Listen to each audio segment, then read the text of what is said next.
গুরুত্বপূর্ণ ম্যাচে টসে জিতে প্রথমে বল করার সিদ্ধান্ত নেয় চেন্নাইয়ের অধিনায়ক ঋতুরাজ গায়কোয়াড়। শুরুটা ভালো করেছিল ব্যাঙ্গালোর দুই ওপেনার কোহলি ও ডুপ্লেক্সি। প্রথম ওভারের পর হাত খোলেন তারা। কোহলির একটি ছক্কা চিন্নাস্বামীর ছাদে লেগে ফেরে। 3 ওভারের ব্যাঙ্গালোর রান ছিল 31। তারপরেই বৃষ্টিতে বন্ধ হয় খেলা। বেশ কিছুক্ষণ বন্ধ থাকলেও ওভার কমেনি। দ্বিতীয়বার খেলা শুরু হওয়ার পর পিচ থেকে সাহায্য পেতে শুরু করে স্পিনাররা।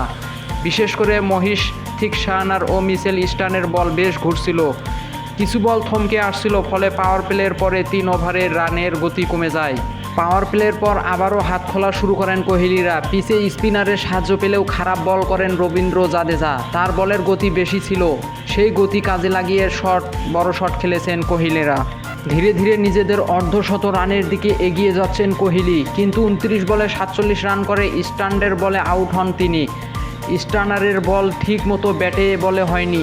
লং অনে ভালো ক্যাচ ধরেছে ডেরিল মিচেল। বৃষ্টি বিঘ্নিত ম্যাচে 218 রান করে ব্যাঙ্গালোর।